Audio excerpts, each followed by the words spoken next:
25명의 엔지니어들이 키보드를 두드리는 사이 이마에서는 땀이 줄줄 흘러내리고 있었다. 대한민국 최대의 기술 기업이 무너질 위기에 놓여 있었다. 내가 이런 무능한 놈들한테 수십억을 주고 있다니 믿을 수가 없어. 박준석 대표는 책상을 내리쳐 모니터들을 흔들리게 했다. 30초 안에 해결 못하면 전원 해고야. 회의실 구석에서 찬우는 조용히 지켜보고 있었다. 구두약으로 얼룩진 손, 엄마가 기워준 낡은 교복은 그의 마른 15살 몸에 걸쳐져 있었다. 검증 구조가 뒤바뀌었어요. 그는 거의 혼잣말처럼 중얼거렸다. 엔지니어 중 한 명이 그를 내려다보며 말했다. 뭐라고 했냐 꼬맹이? 그는 경멸스러운 눈빛으로 물었다. 컴퓨터공학 박사들보다 네가 더 잘 안다고? 얼른 내 구두나 닦아. 대표는 큰 소리로 카운트다운을 시작했다. 10초, 9초. 제가 해볼 수 있을까요? 찬우가 거의 들리지 않는 목소리로 말했다. 8초, 7초. 애한테 해보게 해. 준석은 소리쳤다. 그의 얼굴은 분노로 붉게 물들어 있었다. 이보다 더 나빠질 수도 없잖아. 구두 닦기 소년이 중앙 단말기로 다가가자 회의실은 순식간에 침묵에 휩싸였다. 그 다음 일어난 일은 기술의 기적이 아니었다. 모두가 무시했던 한 소년이 시작한 여정의 첫걸음이었다. 그리고 그 여정은 강력한 진실을 파헤치며 가장 놀라운 영웅이 바로 가장 무시받던 존재일 수 있음을 증명해낼 것이다. 안녕하세요. 지혜의 말씀 친구 여러분. 구독이 되어 있는지 꼭 확인해 주시고 방해되는 것들은 잠시 꺼두고 집중해 주세요.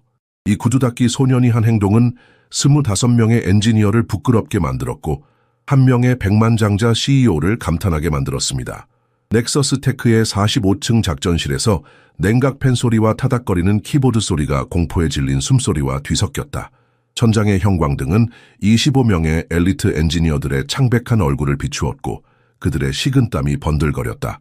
대형 스크린 6개에서 붉은색 코드줄이 폭포처럼 쏟아져 내리고 있었다. 부산 최대의 기술기업, 그 자존심이 바로 눈앞에서 무너지고 있었다. 이 무능한 것들, 도대체 내가 왜 너희들 같은 쓸모없는 인간들에게 연봉을 퍼붓는 거지? 준석의 목소리는 채찍처럼 방 안을 가로질렀다. 그의 맞춤 제작된 이탈리아 슈트는 완벽했지만 그의 얼굴은 분노로 일그러져 있었다. 30초 안에 해결 못하면 전부 짐 싸. 내일 아침에 보안카드를 반납하고 출입문도 다시는 보지 못할 거야. 시간은 무자비하게 흘러갔다. 타이머가 빨간색으로 깜빡이며 25초를 알렸다. 작전실 구석 거대한 유리창 아래에서 찬우는 그의 낡은 구두 닦기 도구 상자를 무릎에 올린 채 몸을 움츠렸다. 15살의 마른 몸, 너무 큰 교복은 그의 어깨에서 축 늘어져 있었다. 어젯밤에도 불과 4시간을 잤다. 어머니의 통증 약을 사기 위해 아침부터 뛰어다니다 학교를 또 빠졌다. 그의 손가락은 터진 물집으로 덮여 있었고 스마트폰 수리 아르바이트를 하며 생긴 작은 화상 자국들이 손목까지 이어졌다. 하지만 그의 눈은 달랐다. 검고 날카로운 그 눈동자는 모니터의 코드를 빠르게 훑고 있었다. 모두가 보지 못하는 패턴을 그는 볼 수 있었다. 더 이상 손을 쓸 수가 없어요. 데이터베이스가 완전히 봉쇄되었어요. 수석 개발자가 절망적인 목소리로 외쳤다. 그의 뒤에서 여성 엔지니어가 흐느끼기 시작했다. 누군가는 벌써 책상을 치우고 있었다. 카운트다운이 15초를 가리켰다. 찬우의 심장이 빠르게 뛰었다. 말해야 할까, 말아야 할까. 입을 열면 무시당하거나 더 심하게는 내쫓길 수도 있다. 하지만 이대로 가만히 있다면 그는 자신의 낡은 태블릿으로 밤마다 공부한 알고리즘을 떠올렸다. 2년 전 쓰레기통에서 발견한 그 깨진 태블릿은 그의 유일한 선생님이었다. 인증 매트릭스에 역변환 오류가 있어요. 그의 목소리는 작았지만 명확했다. 세 번째 방화벽에서 토큰 유효성 검사가 뒤집혔어요. 가까이 있던 엔지니어가 돌아보았다. 그의 눈에는 경멸과 분노가 섞여 있었다. 닥쳐, 꼬마야. 여기서 구두나 닦아. 어른들이 일하는데 방해하지 마. 열초 찬우는 마음을 굳혔다. 구두 닦기 도구를 바닥에 내려놓고 천천히 일어섰다. 그의 다리는 떨렸지만 시선은 메인 컴퓨터에 고정되어 있었다. 제가 고칠 수 있어요. 순간 방 안이 완전히 조용해졌다. 준석의 차가운 눈길이 그에게 꽂혔다. 뭐라고? 시간이 없어요. 찬우는 대답 대신 메인 터미널로 걸어갔다. 의자에 앉아있던 엔지니어는 너무 놀라 자리에서 물러났다. 준석이 비웃었다. 그래, 한번 해봐네. 어차피 다 망했어. 5초. 찬우의 손가락이 키보드 위를 춤추듯 움직였다. 그는 보이지 않는 세계를 항해하는 선장처럼 보였다. 화면의 코드가 그의 손끝에서 변형되기 시작했다. 3초, 땀이 그의 이마에서 떨어졌다. 방 안의 모든 사람들이 숨을 죽였다. 1초, 마지막 엔터키를 누르자 붉은 화면이 파란색으로 변했다. 그리고 곧이어 모든 시스템이 정상으로 돌아왔다. 공기 중에 놀라움의 탄성이 흘렀다. 찬우는 아무 말도 하지 않고 자리에서 일어났다. 떨리는 다리로 자신의 구두 닦기 도구를 집어들었다. 그리고 누구의 눈도 마주치지 않은 채 출구를 향해 걸어갔다. 뒤에서 준석의 목소리가 들렸다. 너 거기서. 찬우는 멈췄지만 돌아보지는 않았다. 그의 심장은 가슴을 뚫고 나올 듯이 뛰었다. 아버지가 억울하게 감옥에 갇힌 이후 그는 항상 머리를 숙이고 눈에 띄지 않게 살아왔다. 그런데 오늘 그는 자신을 드러냈다. 내 이름이 뭐지? 준석의 목소리에는 이전과는 다른 무언가가 있었다. 김찬우입니다. 카메라 셔터 소리가 방 안을 가득 채웠다. 임원들은 이 믿을 수 없는 순간을 기록하고 있었다. 아무도 이 순간이 한 소년의 운명을 완전히 바꿔놓을 것이라고 예상하지 못했다. 찬우는 이제 더 이상 보이지 않는 존재가 아니었다. 그의 눈에는 두려움과 함께 희미한 희망이 깃들었다. 아버지, 이게 시작일까요? 제가 드디어 아버지의 결백을 증명할 수 있을까요? 넥서스 테크 빌딩을 나온 찬우는 차가운 밤 공기에 몸을 떨었다. 주머니 속 낡은 휴대폰이 진동했다. 2번의 부재중 전화, 어머니였다. 찬우야 어디니? 재민이가 열이 나서 찬우의 가슴이 철렁 내려앉았다. 곧 갈게요 어머니. 약국에 들를게요. 전화를 끊고 달리기 시작했다. 그의 머릿속은 방금 전의 사건과 어린 동생 걱정으로 뒤엉켰다. 3년 전만 해도 그의 인생은 전혀 달랐다. 경기도 과학영재학교 최연소 입학생, 12살의 프로그래밍 천재, 찬우는 대학생들도 이해하지 못하는 알고리즘을 이미 마스터하고 있었다. 그의 책상 위에는 전국 수학 경시대회 금메달이 빛났고 벽에는 미국 MIT에서 보낸 특별 추천서가 걸려 있었다. 우리 아들이 한국의 다음 기술 혁신가가 될 거야. 골든 드래곤 레스토랑의 유명 셰프였던 아버지 민호는 자랑스럽게 말하곤 했다. 아버지의 두터운 손은 언제나 향신료 냄새가 났지만 찬우의 머리를 쓰다듬을 때만큼은 세상에서 가장 부드러운 손길이었다. 남산 꼭대기에 위치한 그들의 아파트 창문에서 바라본 서울의 야경은 마치 별들이 땅으로 내려온 것 같았다. 찬우는 그 빛나는 도시를 바라보며 자신의 미래를 꿈꿨다. 혁신적인 인공지능 시스템을 만들어 사람들의 삶을 바꾸는 꿈. 찬우야, 내 두뇌는 선물이야. 하지만 그것을 어떻게 사용하느냐가 더 중요해. 아버지의 말씀이 귓가에 맴돌았다. 지식은 누구도 빼앗아 갈 수 없는 유일한 재산이란다. 약국 앞에 도착한 찬우는 잠시 멈춰서서 숨을 골랐다. 거울 속에 비친 자신의 모습은 예전의 그 소년과는 너무나 달랐다. 마른 얼굴, 충혈된 눈, 낡은 교복. 이제는 과학 영재가 아닌 그저 구두를 닦으며 가족을 부양하는 15살 소년. 그 운명의 밤을 생각하자 찬우의 속이 뒤틀렸다. 레스토랑 손님들이 갑자기 중독 증세를 보이며 병원으로 실려갔다. 경찰이 들이닥쳤고 증거가 갑자기 나타났다. 아버지의 결백을 주장하는 증인들은 하나둘 사라졌다. 불과 일주일 만에 끝난 재판에서 아버지는 15년형을 선고받았다. 나는 결백하다. 교도소로 끌려가기 전 아버지가 남긴 마지막 말이었다. 일주일 후 어머니 미자는 그 충격적인 소식에 넋이 나가 아파트 계단에서 굴러 떨어졌다. 의사들은 그녀가 다시는 걷지 못할 거라고 했다. 찬우의 세계는 하룻밤 사이에 무너져 내렸다. 약을 사들고 허름한 원룸으로 향하는 찬우의 발걸음은 무거웠다. 이제 그는 13살의 나이에 가장이 되었다. 학교를 그만두고 컴퓨터와 책을 팔았다. 그리고 어머니의 의료비를 감당하기 위해 부산 기업 빌딩에서 구두를 닦기 시작했다. 이제 네가 남자가 되어야 해.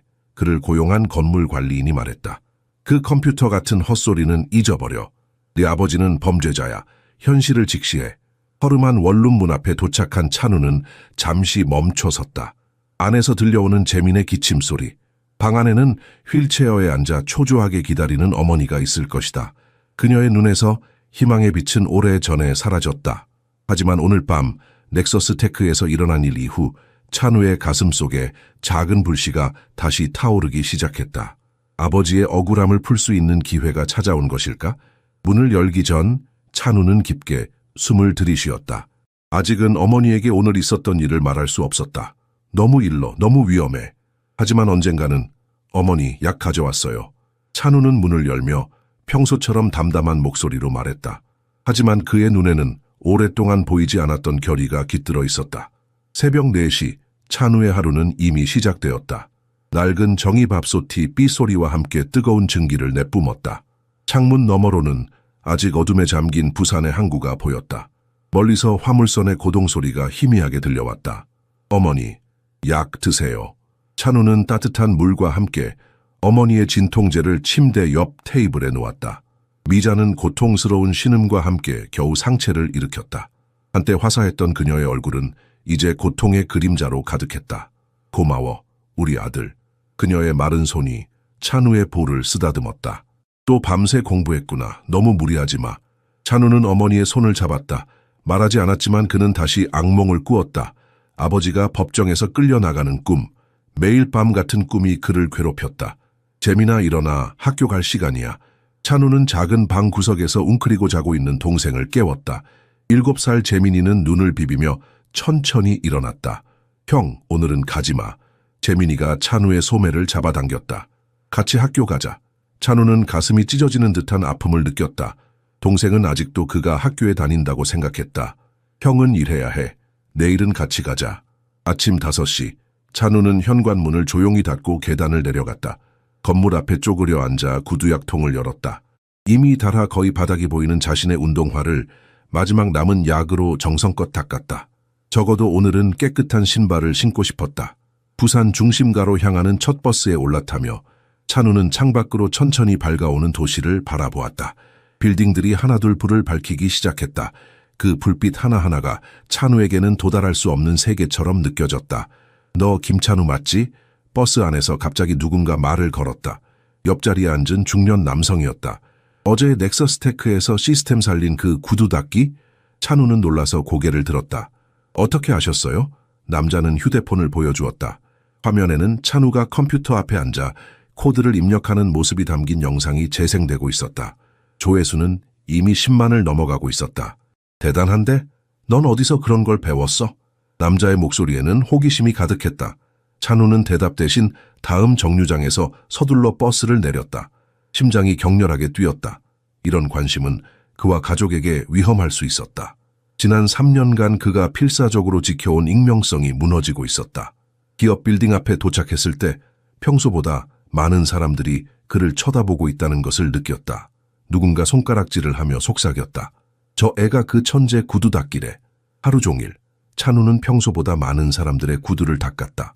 어떤 이들은 호기심 어린 눈으로 그를 바라보았고 또 다른 이들은 여전히 독살범의 아들이라며 경멸의 시선을 보냈다. 너 같은 천재가 왜 여기서 구두를 닦고 있지? 한 젊은 여성 직원이 물었다. 찬우는 고개를 숙인 차에 대답했다. 그냥 돈이 필요해서요. 오후가 되자 몇몇 기자들이 그를 찾아왔다. 찬우는 재빨리 자신의 도구를 챙겨 건물 뒷문으로 빠져나갔다. 낯선 관심의 물결이 그를 덮치고 있었다. 저녁이 되어 집으로 돌아가는 길, 찬우는 문득 자신이 쫓기고 있다는 느낌을 받았다. 검은 승용차 한 대가 그를 따라오는 것 같았다. 골목길로 재빨리 방향을 바꾸자 차도 따라왔다. 공포에 질린 찬우는 좁은 골목 사이로 달리기 시작했다. 숨이 턱까지 차오를 때쯤 마침내 집 근처에 도착했다. 뒤를 돌아보니 검은 차는 보이지 않았다. 그러나 찬우의 가슴 속에는 불안감이 자리 잡았다. 영상이 퍼진 것은 그의 가족에게 위험할 수 있었다. 아버지의 사건을 묻어버리고 싶어하는 세력이 아직 어딘가에 있다는 것을 그는 알고 있었다. 집 문 앞에 도착해서도 찬우는 바로 들어가지 않았다. 어두운 계단에 앉아 떨리는 손으로 휴대폰을 꺼냈다. 수십 개의 알림이 화면을 가득 메우고 있었다. 그리고 마지막 알림 하나가 그의 시선을 사로잡았다.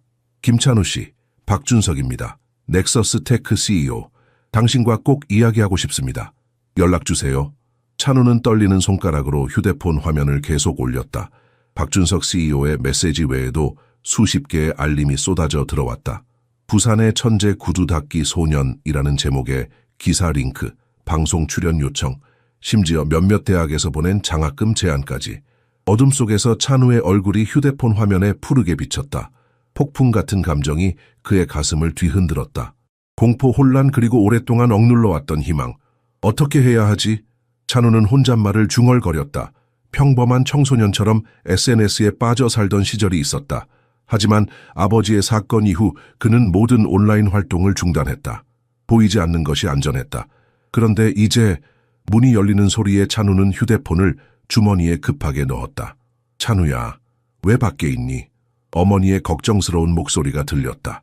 휠체어를 밀며 문간에 나타난 미자의 얼굴은 창백했다. 무슨 일 있어? 아니에요. 그냥 좀 피곤해서요. 찬우는 억지 미소를 지으며 일어섰다. 집 안으로 들어서자 작은 TV에서 저녁 뉴스가 흘러나오고 있었다. 찬우의 심장이 멈추는 듯했다.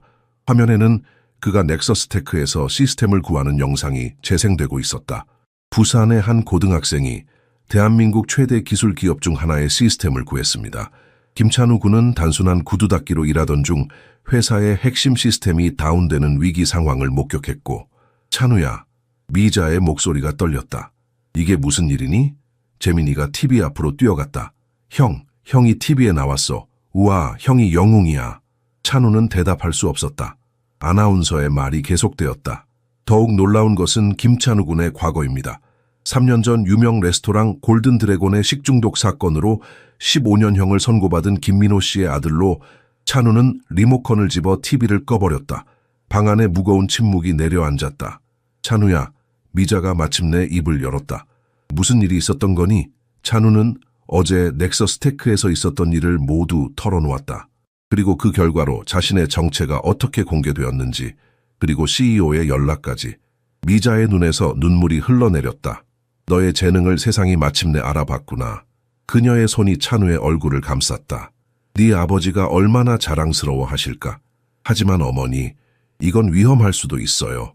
찬우는 낮은 목소리로 말했다. 아버지를 함정에 빠뜨린 사람들이 아직 있을 거예요. 우리가 다시 주목받는 것을 원하지 않을 거고. 그들이 우리에게서 빼앗아간 것은 이미 충분해. 미자의 목소리에 단단함이 느껴졌다.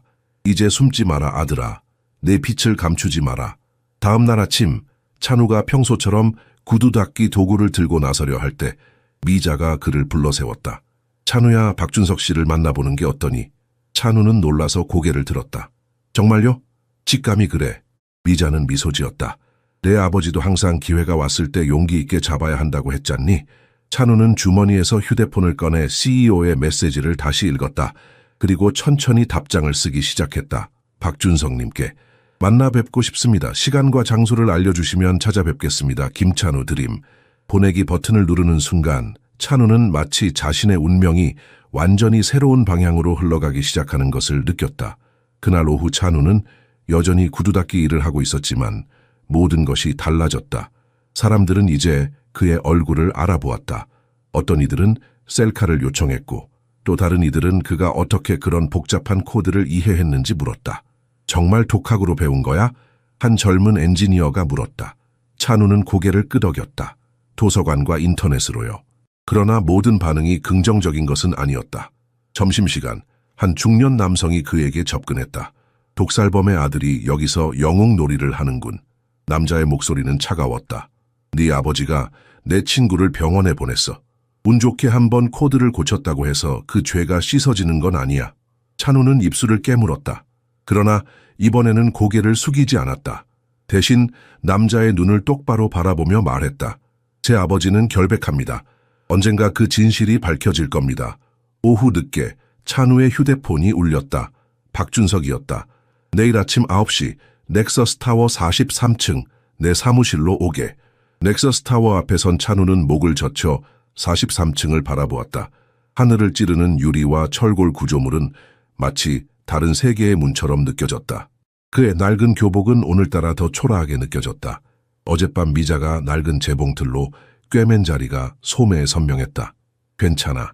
찬우는 스스로에게 속삭였다. 숨 쉬어. 그냥 이야기만 하는 거야. 로비에 들어서자 경비원이 의심스러운 눈초리로 그를 바라보았다. 어디 가시나요? 박준석 CEO님을 만나러 왔습니다. 약속이 있어요. 찬우의 목소리가 살짝 떨렸다. 경비원은 코웃음을 치며 인터폰을 들었다. 잠시 후 그의 얼굴이 변했다. 43층으로 직행하세요. VIP 엘리베이터를 이용하시면 됩니다. 유리 엘리베이터가 상승하는 동안 찬우는 점점 작아지는 부산 시가지를 내려다 보았다. 저 멀리 그가 매일 지나던 허름한 동네, 그리고 그 너머로 바다가 보였다. 이렇게 높은 곳에 올라온 것은 처음이었다. 인생도 이렇게 빠르게 바뀔 수 있을까? 그는 생각했다. 43층 문이 열리자 현대적인 사무실 공간이 펼쳐졌다. 젊은 비서가 그를 맞이했다. 김찬우님, 기다리고 있었습니다. 이쪽으로 오세요. 준석의 사무실 문이 열리자 찬우는 잠시 숨을 쉴 수 없었다. 세면이 통유리로 된 거대한 공간에서 부산 전체가 발 아래 펼쳐져 있었다. 해운대 해변, 광안대교, 그리고 저 멀리 국제시장까지 한눈에 들어왔다. 준석은 대리석 책상 뒤에서 일어나 그를 맞이했다. 병원에서 막 퇴원한 듯한 그의 얼굴에는 작은 상처가 남아 있었다. 찬우는 궁금했지만 질문하지 않았다. 앉게. 준석이 가리키는 의자는 찬우네 집 전체 월세보다 비싸 보였다. 찬우는 움직이지 않았다. 자존심이 그를 붙들었다. 준석은 이런 반응을 예상했다는 듯 미소 지었다. 차라도 한잔 하겠나? 준석이 중국산 청자 닭이에 차를 따랐다. 향기로운 증기가 피어올랐다. 왜 저를 부르셨죠? 찬우는 차가운 목소리로 물었다. 준석은 찬우의 앞에 태블릿을 밀어놓았다. 화면에는 찬우의 어린 시절 기록이 떠 있었다. 전국 수학 경시대회 우승, 10살 때 개발한 첫 소프트웨어, 추정 IQ 175. 어떻게 이런 정보를? 찬우의 목소리가 떨렸다. 내 회사에 들어오는 모든 사람을 조사해. 준석은 찻잔을 들어올리며 말했다. 내 아버지 경우도 마찬가지고. 아버지라는 단어에 찬우는 자리에서 벌떡 일어났다. 그분에 대해 말하지 마세요. 앉게. 준석의 목소리에는 거역할 수 없는 권위가 실려 있었다. 그 사건에 뭔가 이상한 점이 있어. 법의학 보고서가 일관성이 없고 재판은 서둘러 진행됐지. 그리고 판사는 레스토랑 주인의 사촌이었죠. 찬우가 말을 끝맺었다. 알아요. 아무도 들으려 하지 않았어요. 나는 듣고 싶네. 준석의 말에 무언가 진심이 담겨 있었다. 넥서스 테크에서 일해보지 않겠나? 주니어 개발자 포지션. 연봉은 7천만 원부터 시작하지. 찬우는 숫자에 어지러움을 느꼈다. 그 돈이면 어머니의 수술과 재활치료, 재민이의 교육, 더 나은 집까지 모든 것이 가능했다. 왜요? 의심이 그의 가슴을 채웠다. 왜 저 같은 사람에게 이런 제안을? 왜냐고? 준석은 창밖을 바라보았다. 30초 만에 내 최고의 전문가들이 몇 시간 동안 해결하지 못한 문제를 해결했기 때문이지. 자네 같은 재능은 희귀해. 그리고 한국은 자국의 두뇌가 우리를 위해, 미국이나 중국이 아닌 우리나라를 위해 일하도록 해야 하네. 찬우는 차를 한 모금 마셨다. 쓴맛이 그의 혀를 강타했다. 자선 사업은 필요 없습니다. 자선? 준석이 날카롭게 말했다. 이건 비즈니스야. 자네는 내 회사에 가치가 있어. 준석은 찬우에게 직접 다가와 그의 어깨에 손을 올렸다. 제안을 받아들이게. 찬우, 자네 자신을 위해서뿐만 아니라 자네 아버지를 위해서도. 찬우의 눈이 커졌다. 무슨 뜻이죠? 내 영향력으로 자네 아버지의 사건을 재조사하게 할 수 있을지도 모르지. 준석의 눈에 이해할 수 없는 감정이 스쳤다. 모든 사람은 두 번째 기회를 받을 자격이 있어. 자네 아버지도 마찬가지야. 그 순간 찬우는 자신의 인생이 갈림길에 서 있음을 느꼈다. 한쪽은 그가 알고 있는 고난의 길, 다른 쪽은 미지의 가능성으로 가득 찬 길. 언제부터 시작하면 되죠? 찬우의 목소리는 작았지만 결의에 차 있었다. 넥서스 테크에서의 첫 주는 찬우에게 현실과 꿈의 경계를 오가는 듯했다. 바다가 내려다 보이는 그의 새 사무실은 전에 살던 원룸보다 넓었다. 최신 컴퓨터 앞에 앉아 코드를 입력할 때면 마치 오랜 친구를 다시 만난 것 같은 편안함이 느껴졌다. 이건 현실이 아닐 거야. 찬우는 자신의 손가락이 키보드 위를 춤추듯 움직이는 것을 지켜보며 생각했다. 구두향 냄새 대신 커피 향이 그를 감쌌다. 낡은 구두 닦기 도구 대신 최첨단 기술이 그의 손끝에서 생명을 얻었다. 하지만 모든 것이 완벽하진 않았다. 복도를 지날 때면 대화가 멈추곤 했다. 그를 영웅처럼 촬영한 바로 그 엔지니어들이 이제는 구내식당에서 그 옆에 앉는 것을 피했다. 독살범의 아들, 화장실에서 누군가 속삭이는 소리가 들렸다. 준석이 홍보 때문에 고용한 거래. 찬우는 주먹을 꽉 쥐었다가 천천히 폈다. 아버지가 그에게 가르쳐준 호흡법이었다. 분노는 내 판단력을 흐리게 할 뿐이다. 깊게 숨을 쉬고 명확하게 생각하라. 집에서는 변화의 바람이 불고 있었다. 찬우의 첫 월급으로 가족은 휠체어 접근이 가능한 넓은 아파트로 이사할 수 있었다. 어머니의 눈에 오랜만에 생기가 돌았다. 찬우야, 이건 네가 새로 산 거니? 미자가 새 냉장고 앞에서 물었다. 그녀의 손가락이 반짝이는 스테인리스 표면을 조심스럽게 만졌다. 네, 어머니. 이제 음식 걱정은 안 하셔도 돼요. 찬우는 웃었다. 그러나 그의 눈은 여전히 경계심으로 가득했다. 이 모든 것이 너무 갑작스러웠다. 너무 쉬웠다. 두 번째 주에 준석이 찬우를 사무실로 불렀다. 그곳에는 날카로운 눈빛의 중년 남성이 함께 있었다. 이분은 최민호 사립탐정이야. 준석이 소개했다. 네 아버지 사건을 재조사하고 계시지. 찬우의 심장이 빠르게 뛰기 시작했다. 왜요? 불의는 비즈니스에 나쁘니까. 준석이 실용적으로 대답했다. 그리고 한국의 혁신에는 최악이지. 탐정은 서류처를 열었다. 몇 가지 불일치점을 발견했어요. 독성학 보고서에는 레스토랑 재고에 없던 물질이 언급되어 있습니다. 주요 증인의 증언이 3번 바뀌었고요. 그리고 사건의 원래 담당 형사인 이성민은 재판 직후 의문스럽게 사라졌어. 준석이 덧붙였다. 우리 연락망이 그를 태국에서 찾아냈어. 찬우는 숨을 쉴 수 없을 것 같았다. 이게 무슨 의미인가요? 진실에 가까워지고 있다는 뜻이지. 준석이 말했다. 하지만 또한 우리가 권력 있는 사람들을 건드리고 있다는 뜻이기도 해. 이제부터 너는 안전하지 않아. 그날 밤 집으로 돌아가는 길에 찬우는 길 건너편에 주차된 검은색 차를 발견했다.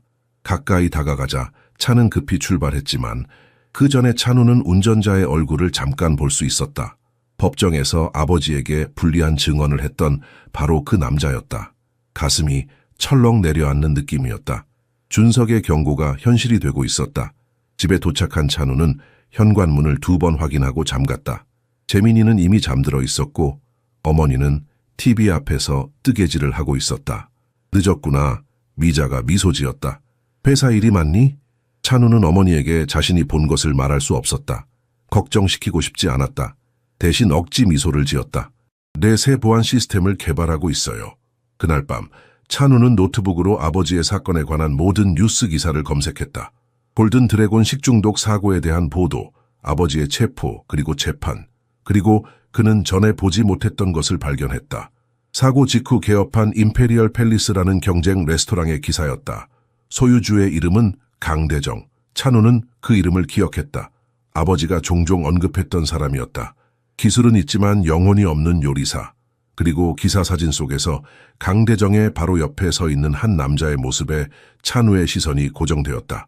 그것은 오늘 그를 미행했던 바로 그 남자였다. 그는 발견에 흥분으로 떨리는 손으로 준석에게 문자를 보냈다. 새로운 단서를 찾았습니다.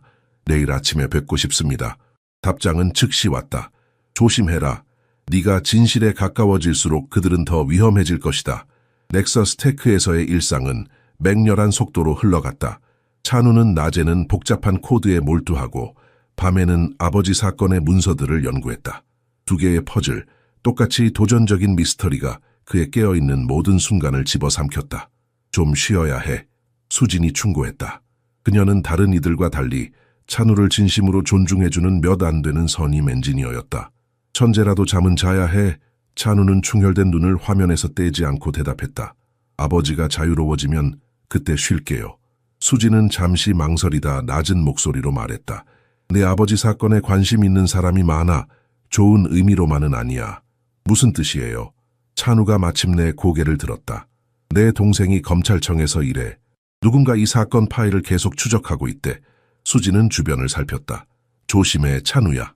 회사에서 3개월째 찬우의 천재성은 이미 확고히 자리 잡았다. 그가 개발한 고급 보안 알고리즘이 서울 본사의 주목을 받았다. 우리의 일본 경쟁사들은 비슷한 것을 개발하는데 5년이 걸렸어. 준석이 회의에서 말했다. 이전에 찬우를 무시했던 임원들 사이에서 감탄의 소리가 들렸다. 한편 최 탐정의 조사는 느리게 진행되었다. 증인들은 말하기를 거부했고 중요한 기록들은 의문스럽게 사라졌다. 시스템이 진실을 묻어버리기 위해 공모하는 듯했다. 어느 오후 찬우는 자신의 책상에서 봉투 하나를 발견했다. 안에는 그의 허락 없이 찍힌 듯한 어머니와 동생과 함께 있는 새 집에서의 사진들이 들어있었다. 메모에는 단 한마디가 적혀 있었다. 어떤 이야기들은 묻혀 있어야 한다. 찬우는 사진을 곧바로 준석에게 가져갔다. 겁먹지 마. 준석이 자료를 검토하며 말했다. 이건 우리가 진실에 가까워지고 있다는 신호야. 다음 날 사무실에 도착한 찬우는 자신의 컴퓨터가 해킹당한 것을 발견했다. 누군가 밤사이 그의 개인 파일에 접근했던 것이다. 진실을 위해 싸우는 것이 이렇게 위험할 줄 몰랐어요. 찬우가 시스템을 복구하면서 수진에게 고백했다. 진실은 항상 가장 가치 있고 가장 위협받는 상품이야. 그녀가 대답했다. 특히 한국에서는 가문의 명예가 돈보다 더 가치 있는 곳에서는. 그날 밤 자신의 파일을 보호하기 위한 새로운 시스템을 코딩하던 중 찬우는 익명의 메시지를 받았다. 골든 드래곤의 모든 사람이 결백한 것은 아니었다. 양태식을 찾아봐.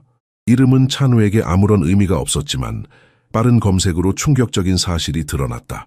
양태식은 아버지의 유죄 판결 몇 달 후 문을 연 경쟁 레스토랑의 회계사였다. 단서들이 연결되기 시작했다.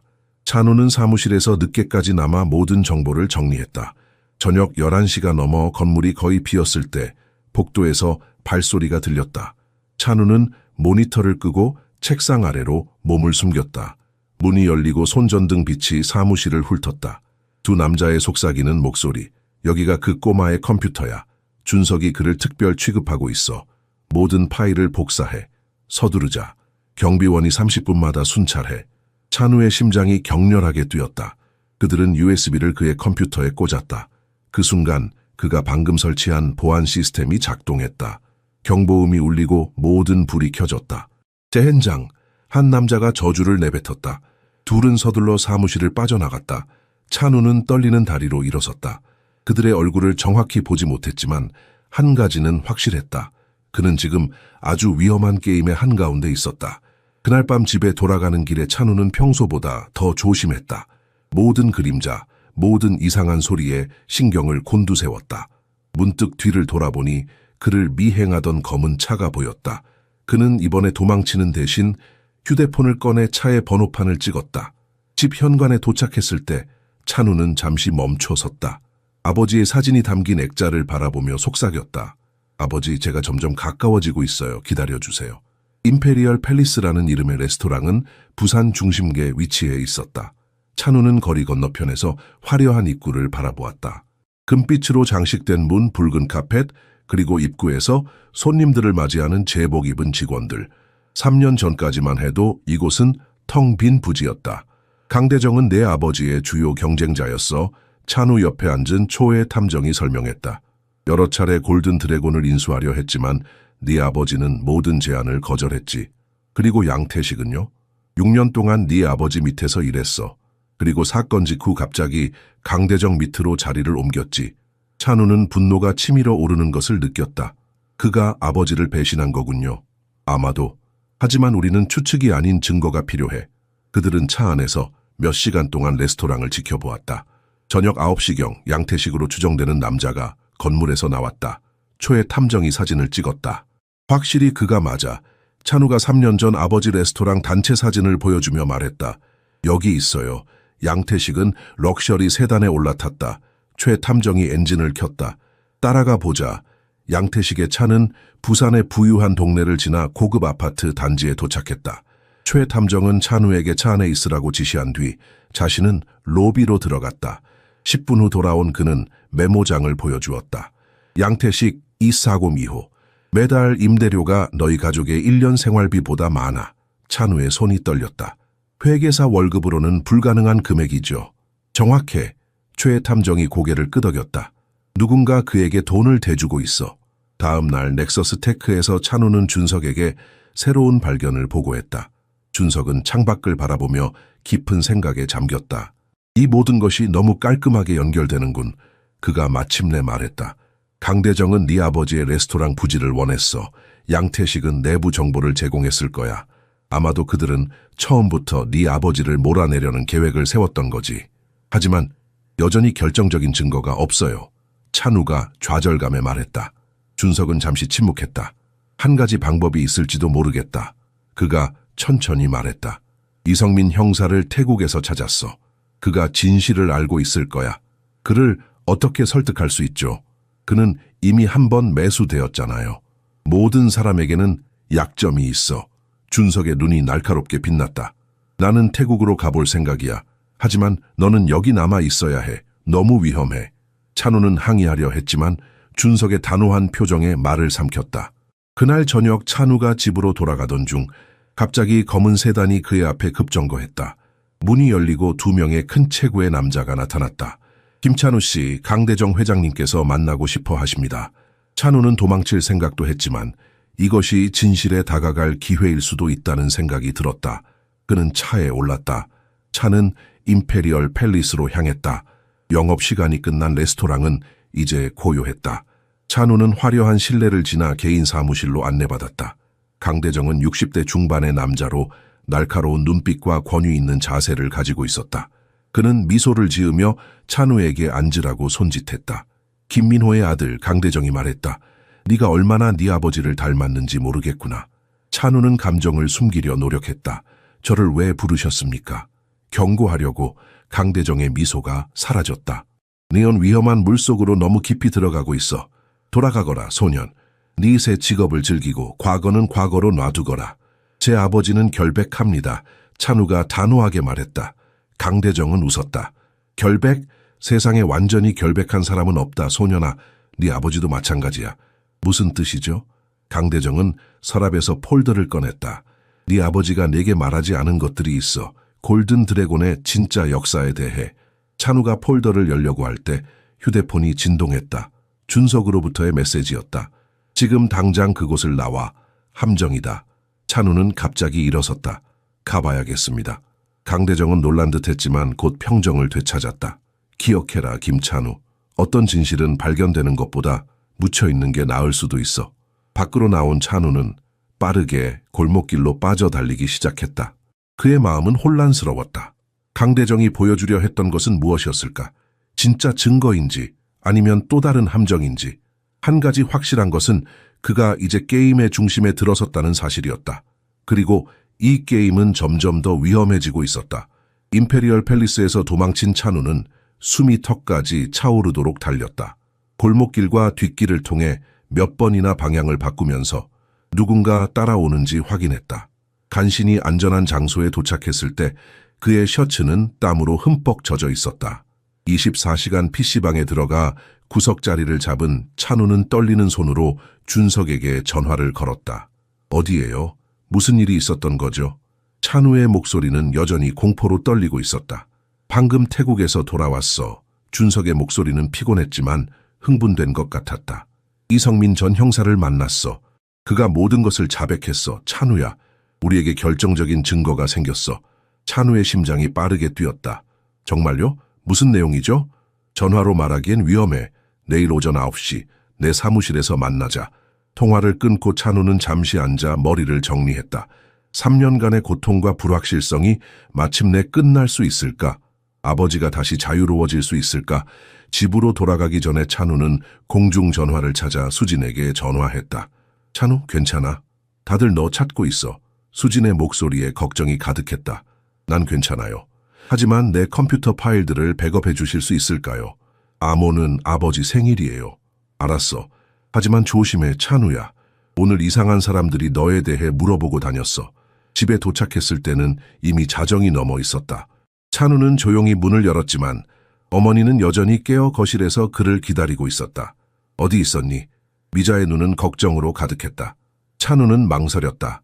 어머니를 더 걱정시키고 싶지 않았지만 더 이상 진실을 숨길 수는 없었다. 그는 소파에 앉아 최근 발견한 모든 것, 태국에서 돌아온 준석, 그리고 내일 만남에 대해 이야기했다. 미자의 눈에서 눈물이 흘러내렸다. 조심해야 해, 아들아.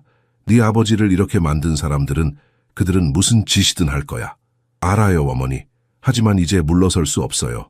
너무 가까이 왔어요. 다음 날 아침, 찬우는 평소보다 일찍 일어나 조용히 집을 나섰다. 거리는 아직 어두웠고 이른 아침 안개가 도시를 감싸고 있었다. 그는 이전보다 더 경계하며 주변을 살폈다. 버스를 타는 대신 택시를 잡아 넥서스 타워로 향했다. 로비에 들어섰을 때 시계는 8시 45분을 가리키고 있었다. 그는 VIP 엘리베이터로 향했지만 경비원이 그를 막아섰다. 김찬우 씨, 박준석 CEO께서 지하 주차장에서 만나자고 하셨습니다. 그쪽으로 안내해 드리겠습니다. 찬우는 의심스러웠지만 따라갔다. 지하 주차장은 이른 아침이라 거의 비어 있었다. 흐릿한 형광등 불빛 아래 몇 대의 고급 차들만 주차되어 있었다. 저기 계십니다. 경비원이 멀리 서 있는 인형을 가리켰다. 찬우가 다가가자 그 인물이 돌아섰다. 준석이 아니었다. 양태식이었다. 안녕 찬우. 양태식의 얼굴에 음흉한 미소가 번졌다. 준석은 못 올 것 같아. 찬우는 뒤로 물러섰지만 갑자기 뒤에서 강한 팔이 그를 붙잡았다. 고통스러운 비명을 지르기도 전에 손수건이 그의 입을 덮었다. 달콤한 냄새가 그의 코를 찔렀고 세상이 점점 흐려지기 시작했다. 의식이 사라지기 직전 그는 양태식이 말하는 것을 들었다. 그냥 코드나 만지작거렸어야 했는데 소년아, 이제 네 아버지처럼 될 거야. 찬우의 마지막 생각은 어머니와 재민이었다. 미안해요 어머니, 너무 자만했어요. 그리고 세상이 완전히 어두워졌다. 찬우가 눈을 떴을 때 머리가 깨질 듯이 아팠다. 흐릿한 시야로 주변을 살폈다. 그는 창고처럼 보이는 어두운 공간에 의자에 묶인 채 앉아 있었다. 손목과 발목이 단단히 묶여 있었고 입에는 테이프가 붙어 있었다. 얼마나 시간이 지났지? 그는 고개를 들어 높은 창문으로 들어오는 빛을 바라보았다. 아직 낮은 것 같았다. 철문이 삐걱거리며 열리는 소리가 들렸다. 양태식이 들어왔다. 그의 뒤로 2명의 건장한 남자가 따라왔다. 깨어났군. 양태식이 찬우 앞에 의자를 끌어와 앉았다. 미안하지만 너무 위험해졌어. 강 회장님이 더 이상 참을 수 없으셔. 찬우는 테이프 때문에 말할 수 없었지만 눈으로 모든 증오를 담아 양태식을 노려보았다. 그렇게 보지 마. 양태식이 웃었다. 네 아버지도 처음에는 그런 표정이었어. 하지만 결국에는 그는 손가락을 튕기는 동작을 했다. 양태식은 주머니에서 휴대폰을 꺼내 찬우에게 보여주었다. 화면에는 준석의 사진이 있었다. 그는 병원 침대에 누워 있었고 얼굴은 멍과 상처로 가득했다. 준석이 태국에서 돌아온 직후 우리가 그를 방문했지. 양태식이 설명했다. 그 녀석이 가진 증거를 다 가져왔어. 이제 우린 안전해. 찬우의 눈에서 절망의 눈물이 흘러내렸다. 모든 노력이 물거품이 된 것 같았다. 양태식은 일어서며 말했다. 곧 네 가족에게도 방문할 거야. 너무 많이 알게 된 사람들은 모두 위험해. 그 말에 찬우의 눈이 공포로 커졌다. 그는 필사적으로 몸부림쳤지만 묶인 밧줄은 꿈쩍도 하지 않았다. 헛수고하지 마. 양태식이 웃었다. 곧 돌아올게. 문이 닫히고 찬우는 혼자 남겨졌다. 절망감이 그를 덮쳤지만 가족에 대한 걱정이 그를 다시 일으켰다. 그는 주변을 살펴 탈출 방법을 찾기 시작했다. 의자가 바닥에 고정되어 있지 않다는 것을 깨달은 찬우는 몸을 흔들어 의자째 옆으로 넘어졌다. 날카로운 통증이 어깨를 관통했지만 그는 아랑곳하지 않았다. 그는 바닥을 향해 엉덩이를 밀어 의자를 끌며 벽으로 향했다. 벽에 도착한 그는 거친 콘크리트 표면에 손목의 밧줄을 문지르기 시작했다. 피부가 찢어지고 피가 흘렀지만 찬우는 멈추지 않았다. 아버지, 어머니, 재민이의 얼굴이 그의 마음속에 떠올랐다. 1시간이 지났을까? 마침내 밧줄이 느슨해지기 시작했다. 찬우는 마지막 힘을 다해 손을 비틀어 밧줄에서 빠져나왔다. 그 후 발목의 밧줄과 입의 테이프를 제거하는 것은 상대적으로 쉬웠다. 자유로워진 찬우는 허공에 깊게 숨을 들이마셨다. 창문은 너무 높아 닿을 수 없었고 문은 외부에서 잠겨 있었다. 그러나 찬우는 포기하지 않았다. 창고 구석구석을 살피던 중 그는 오래된 환풍구를 발견했다. 환풍구 덮개를 열기 위해 근처에서 발견한 쇠파이프를 지렛대로 사용했다. 쇠소리가 나자 찬우는 누군가 들을까봐 숨을 죽였다. 다행히도 아무도 오지 않았다. 마침내 덮개가 열렸고 찬우는 작은 환풍구 안으로 몸을 밀어넣었다. 어둡고 좁은 공간을 기어가는 것은 고통스러웠지만 자유와 가족의 안전을 위해 그는 앞으로 나아갔다. 환풍구는 건물 외부로 이어졌다. 찬우는 녹슨 철망을 발로 차서 부수고 밖으로 나왔다. 그는 항구 근처의 창고 지역에 있었다. 주변에는 아무도 보이지 않았다. 포켓에서 휴대폰을 찾아봤지만 당연히 없었다. 찬우는 근처 공중전화를 찾아 뛰기 시작했다. 그에게는 시간이 없었다. 어머니와 재민이가 위험에 처해 있었다. 공중전화를 찾은 찬우는 동전 없이 119에 전화를 걸었다. 제발 받아주세요. 119 긴급구조센터입니다. 제 가족이 위험해요. 제 이름은 김찬우이고 강대정과 양태식이 제 가족을 해치려고 해요. 진정하세요. 주소를 말씀해 주세요. 찬우가 주소를 말하려는 순간 검은 세단이 전화 박스 앞에 급정차했다. 문이 열리고 두 남자가 뛰어나왔다. 찬우는 수화기를 떨어뜨리고 달리기 시작했다. 그의 마음속에는 오직 한 가지 생각뿐이었다. 어머니, 재민아, 제발 무사하기를. 부산의 좁은 골목길을 필사적으로 달리는 찬우의 폐는 불타는 듯했다. 뒤에서 추격자들의 발소리가 점점 가까워졌다. 골목 끝에서 왼쪽으로 급하게 꺾어 시장 골목으로 뛰어들었다. 아침장을 보러 나온 사람들 사이로 몸을 숨기며 그는 잠시 숨을 고를 수 있었다. 어떻게 하지? 집에 바로 가면 그들이 따라올 거야. 하지만 경찰에 가면 그들이 경찰까지 매수했을지도 몰라. 문득 찬우의 머릿속에 수진의 얼굴이 떠올랐다. 그녀라면 도움을 줄 수 있을지도 모른다. 시장 반대편으로 빠져나와 찬우는 공중전화를 다시 찾았다. 다행히 주머니에 몇 개의 동전이 남아있었다. 그는 떨리는 손으로 수진의 번호를 눌렀다. 수진 누나, 나 찬우예요. 도움이 필요해요. 찬우? 어디 있어? 다들 너 찾고 있어. 설명할 시간이 없어요. 제 어머니와 동생이 위험해요. 누나가 그들을 안전한 곳으로 데려갈 수 있나요? 제발요. 잠시 침묵 후 수진이 단호하게 대답했다. 알았어. 지금 가서 그들을 데려올게. 그런데 너는? 준석 사장님께 가야 해요. 그가 병원에 있대요. 증거를 가지고 있을 거예요. 전화를 끊고 찬우는 가장 가까운 병원을 찾아보기 시작했다. 넥서스 테크의 임원들이라면 분명 고급 사립병원을 이용할 것이다. 그는 시내 최고급 병원인 부산 세인트 메리로 향했다. 병원에 도착한 찬우는 자신의 모습을 잠시 화장실 거울에서 확인했다. 얼굴은 흙과 땀으로 뒤덮여 있었고 셔츠는 찢어져 있었다. 이런 모습으로는 들어갈 수 없었다. 기회를 노리던 찬우는 병원 세탁실에서 나오는 직원을 발견했다. 그는 몰래 세탁실에 들어가 의사 가운과 마스크를 훔쳤다. 간이 복장을 갖춘 후 그는 자신감 있게 병원 로비로 걸어갔다. VIP 병실 어디 있나요? 그는 리셉션에 물었다.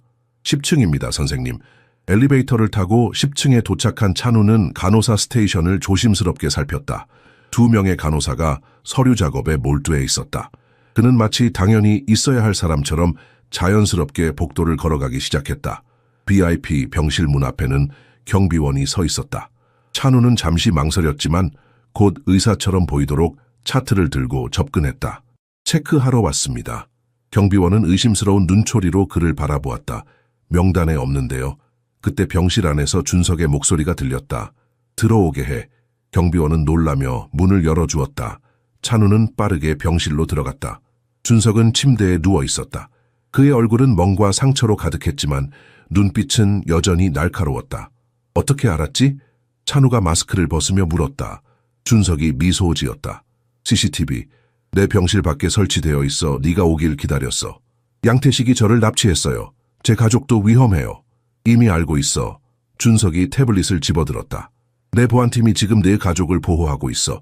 수진이 연락했어. 찬우는 안도의 숨을 내쉬었다. 증거는요?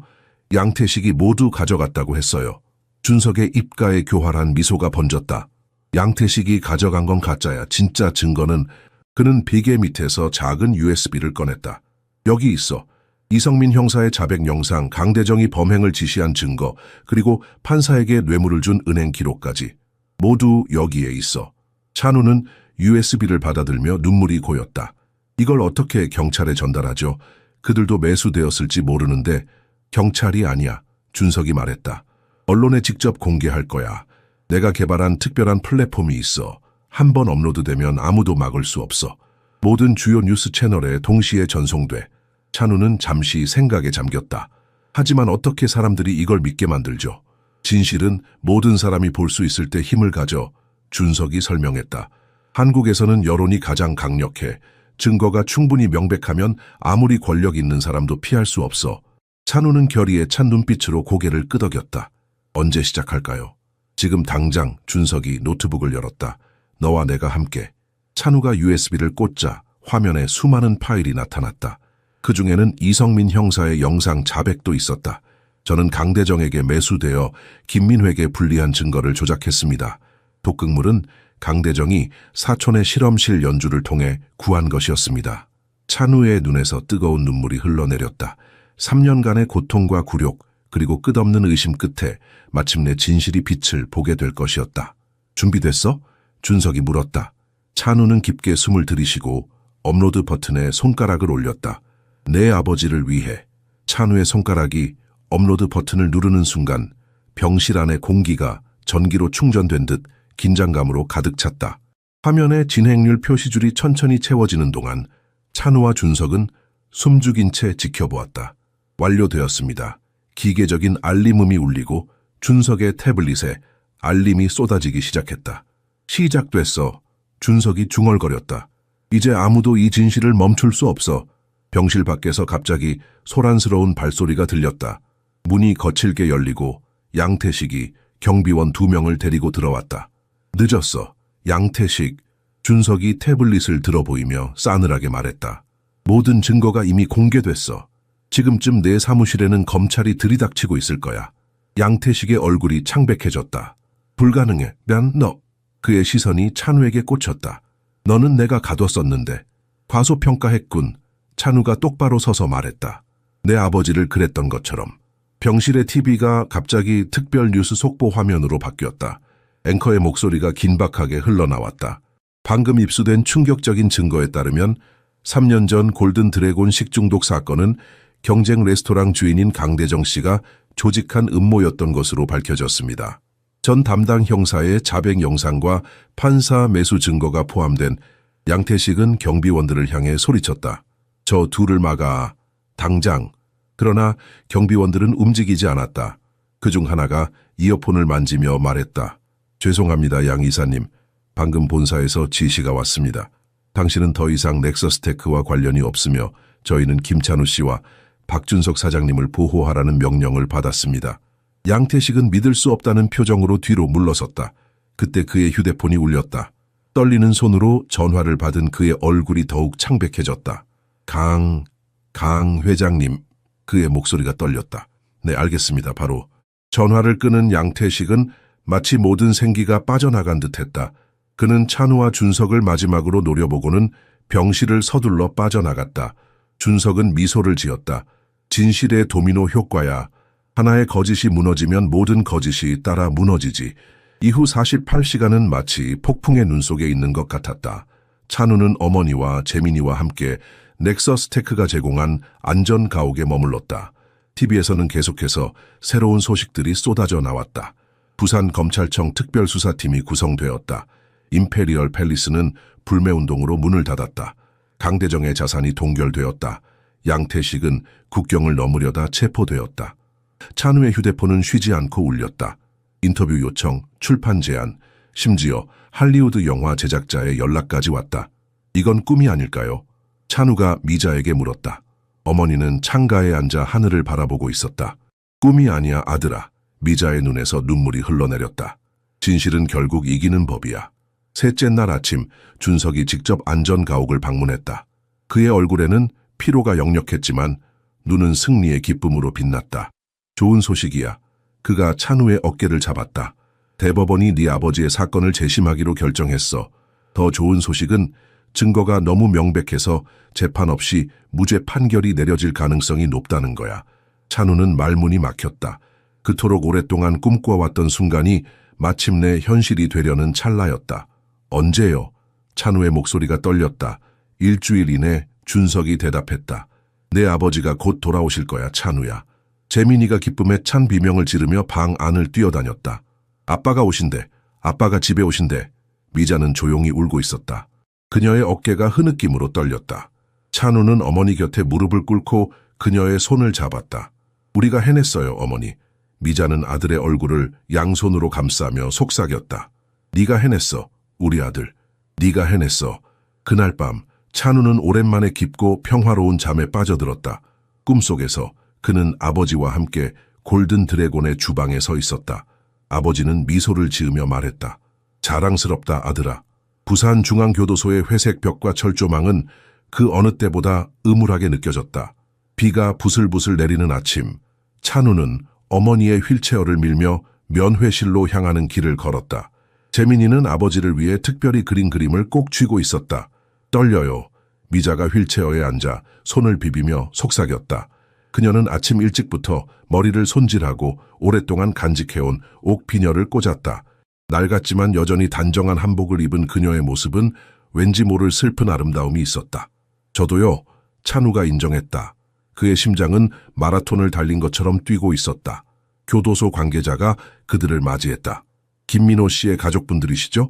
특별 면회실로 안내해 드리겠습니다. 그들은 일반 면회실이 아닌 더 넓고 사적인 공간으로 안내받았다. 방 안에는 테이블과 의자가 놓여 있었고 창문으로는 작은 정원이 내다보였다. 특별 지시가 있었습니다. 관계자가 설명했다. 오늘 김민호 씨는 정식 석방 절차를 밟게 됩니다. 이곳에서 가족분들과 함께 준비하시게 됩니다. 찬우는 준석의 영향력이 여기까지 미친다는 사실에 놀랐다. 일반적으로 수감자 석방은 냉담하고 기계적인 절차였다. 감사합니다. 찬우가 고개를 숙여 인사했다. 방 안에 혼자 남겨진 가족은 침묵 속에서 기다렸다. 미자는 계속해서 한복 소매를 매만졌고 재민이는 의자에 앉았다 일어났다를 반복했다. 찬우는 창밖을 바라보며 마음을 진정시키려 했다. 아빠는 날 기억할까요? 재민이가 갑자기 물었다. 그의 목소리에는 불안이 묻어 있었다. 찬우는 동생의 머리를 쓰다듬었다. 물론이지. 아버지는 매일 밤 내 얼굴을 떠올리셨을 거야. 사실 찬우도 같은 걱정을 하고 있었다. 3년이라는 시간은 길었다. 교도소의 삶은 사람을 변화시킨다고 들었다. 아버지는 여전히 그들이 기억하는 그 따뜻하고 자상한 사람일까?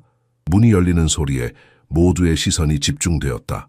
교도관의 안내로 한 남자가 천천히 들어섰다.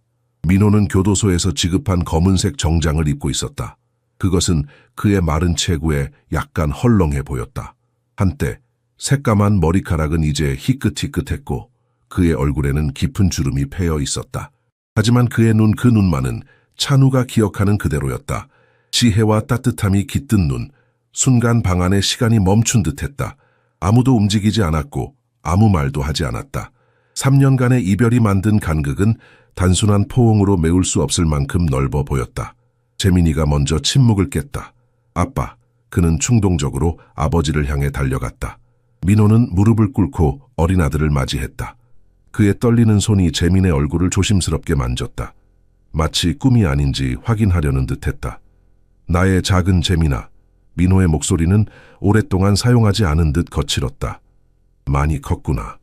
미자는 휠체어에서 일어서려 했지만 다리에 힘이 풀려 다시 앉았다. 민호가 그녀에게 달려갔다. 그는 아내 앞에 무릎을 꿇고 그녀의 손을 양손으로 감쌌다. 기다려줘서 고마워. 그가 속삭였다. 그의 눈에서 눈물이 흘러내렸다. 항상. 미자가 단순히 대답했다. 그녀의 눈에도 눈물이 가득했다. 마지막으로 민호는 찬우를 바라보았다. 몇 걸음 뒤에 서 있던 찬우는 아버지의 시선을 마주했다. 청년이 된 아들의 얼굴에서 민호는 책임감과 희생의 흔적을 읽을 수 있었다. 아버지, 찬우의 목소리가 떨렸다. 내 아들 민호가 일어서서 찬우에게 다가갔다. 네가 한 일을 들었다. 어떻게 당연한 일을 했을 뿐이에요. 찬우가 감정에 목이 메어 말했다. 아버지라면 그러셨을 거예요. 그들이 포옹했을 때 그것은 단순한 아버지와 아들의 재회가 아니었다. 그것은 진실을 위해 싸운 두 영혼의 승리였다. 고난 속에서도 포기하지 않는 한국인의 정신, 불의에 맞서는 용기, 그리고 가족을 향한 흔들림 없는 사랑이 그 포옹 속에 깃들어 있었다. 그들이 교도소를 나설 때 비는 그쳤고 옅은 햇살이 구름 사이로 비치고 있었다. 민호는 깊게 숨을 들이마셨다. 자유의 공기는 달콤했다. 이제 어디로 가지? 재민이가 물었다. 민호는 찬우를 바라보았다. 그는 이제 아들이 가족의 새로운 중심이 되었음을 인정했다. 찬우는 미소 지었다. 집으로 가요. 새로 시작할 준비가 되어 있어요. 민호의 석방 이후 1년, 부산은 벚꽃으로 뒤덮였다. 분홍빛 꽃이 피 도시 전체를 덮으며 새로운 시작을 알리는 듯했다. 넥서스테크 본사 50층, 특별 행사장에는 국내외 투자자들과 기자들이 모여 있었다. 찬우는 이제 16세의 나이로 혁신 이사라는 직함을 달고 단상에 섰다. 한국 기업 역사상 가장 젊은 임원이 된 그는 자신이 개발한 새로운 사이버 보안 시스템 피닉스 프로토콜을 발표하고 있었다. 이 시스템은 단순히 데이터를 보호하는 것이 아닙니다. 찬우가 자신감 있는 목소리로 설명했다. 사법 절차에서 디지털 증거의 조작을 사실상 불가능하게 만드는 새로운 교차 검증 패러다임을 제시합니다. 첫 줄에 앉은 민호와 미자는 자랑스러운 눈빛으로 아들을 지켜보았다. 미자는 이제 첨단 재활치료 덕분에 짧은 거리는 지팡이의 도움으로 걸을 수 있게 되었다. 그들 옆에 준석이 만족스러운 미소를 짓고 있었다.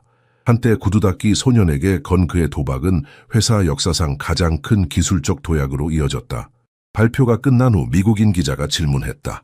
한국은 어떻게 이렇게 어린 혁신가들을 배출하나요?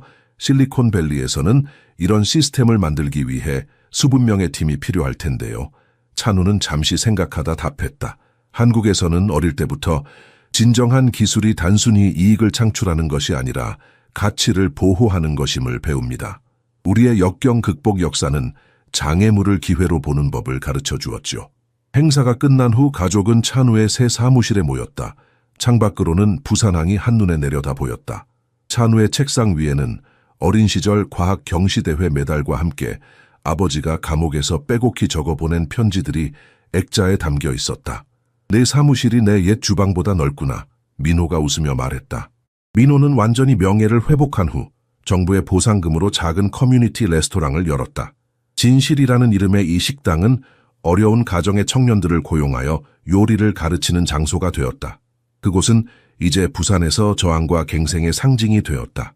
오늘 중요한 제안을 받았어요. 찬우가 창가에 서서 말했다. 서울대학교에서 저소득층 학생들을 위한 특별 기술 혁신 프로그램을 이끌어달라고 하네요. 수락할 거니? 민호가 물었다. 찬우는 잠시 생각에 잠겼다. 그럴 것 같아요. 한국에는 저처럼 기회만 필요한 재능 있는 젊은이들이 많으니까요. 준석이 잔을 들어 올렸다. 한국인의 회복력에 건배. 다른 나라들이 부와 군사력을 자랑할 때 우리는 비극을 승리로 바꾸는 능력을 자랑한다네. 어느새 15살이 된 재민이 이제는 형의 지도 아래 프로그래밍을 공부하는 학생이 되어 수줍게 덧붙였다. 그리고 우리 가족, 절대 포기하지 않은 우리 가족에게도요. 모두가 잔을 부딪히는 동안 찬우는 창밖으로 펼쳐진 부산의 파노라마를 바라보았다. 한때 그와 가족에게 등을 돌렸던 이 도시가 이제는 그들을 기념하고 있었다. 다음 날 아침 민호의 공식 명예 회복 기념식이 시청에서 열릴 예정이었다. 저녁이 깊어갈 무렵 가족은 찬우의 아파트 테라스에 모여 밤하늘을 바라보았다. 민호는 오랜만에 평화로운 미소를 짓고 있었다. 인생은 참 신비롭구나. 그가 천천히 말했다. 3년 전 나는 모든 것을 잃었다고 생각했어. 하지만 지금 돌이켜보면 우리 가족은 더 강해졌고 더 깊은 유대를 가지게 됐어. 미자가 남편의 손을 잡았다. 고통이 우리를 더 강하게 만들었어요. 한헨이죠. 찬우가 말했다. 한국인만의 특별한 정신, 고통을 힘으로, 굴욕을 결단으로, 불의를 목적의식으로 변화시키는 능력. 민호는 자랑스러운 눈빛으로 아들을 바라보았다.